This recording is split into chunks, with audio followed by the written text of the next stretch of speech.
to ask the First Minister what the Scottish Government's response is to the Court of Session's decision regarding the Rosebank oil field and the Jackdaw gas field. First Minister. President Officer, the Government is considering carefully the court rulings announced last week. Decisions on offshore oil and gas licensing and consenting are currently reserved to the United Kingdom Government. We have been consistently clear that the UK Government should approach these decisions on a rigorously evidence-led, case-by-case basis, with robust climate compatibility and energy security being key considerations. Douglas Lumsden. Presiding Officer, our North Sea workers are being failed by the Labour Government and are being failed by this devolved SNP Government. The decision on Rosebank and Jackdaw is a hammer blow to the North East and will mean we import more oil and gas instead of using our own resources and supporting our own workers.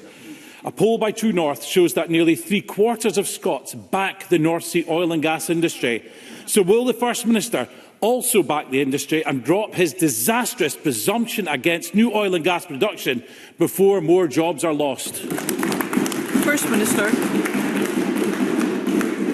President, what I will do is I will do everything in my power to try to secure a just transition for everybody involved. We all realise that we are going to have to make a transition from dependence on fossil fuels, unless, of course, we are going to deny the climate crisis that we are facing. And I, for one, am not going to deny the climate crisis that we face. But equally, I want to do everything I can to support the transition for the workforce in the North East of Scotland, just as I would like to see us in a position to do more to support the workers at Grangemouth who have been served with redundancy notices, and I am deeply concerned by the lack of impetus that we have been able to secure, particularly in projects such as carbon and capture and storage, which would provide such opportunities for the future of Grangemouth. So what the Government will do is we will consider these judgments.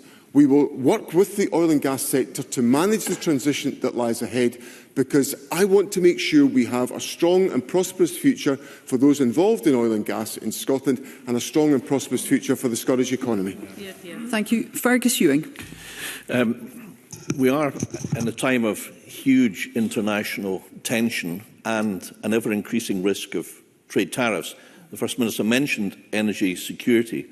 It is not the best way to protect energy security here and in Europe is to produce as much oil and gas as we possibly can, not least because, as the First Minister I hope will know, the Equinor plan for the development of the Rosebank field states that the carbon footprint will be half the level of the existing North Sea average, and given it will be electrification ready, that could reduce to 3 kilograms of carbon per barrel, which is 25 times less than the carbon footprint of fracked gas from the USA and Qatar. So, which is better for the environment? Producing our own or helping Donald Trump? First Minister. What I'm interested in doing is making sure that we manage the transition to net zero, because we cannot deny the climate crisis that we face. And that will be the position that I adopt and observe, because the science tells me that is the rational position for us to take forward. It will also dictate the approach I take on energy policy and encouraging the move to sustainable energy security by the investments that we make in offshore renewables, again supported by the Government's budget that passed stage 1 on Tuesday, and also facilitated by outstanding interventions such as that from SGN in methyl, where there is a pilot project to take hydrogen to be used in domestic power systems as a replacement for gas. So there is innovation that Scotland is leading the world about. I'm immensely proud of what our academic institutions and our companies are doing to take forward that agenda, and they will have the full support of the Scottish Government.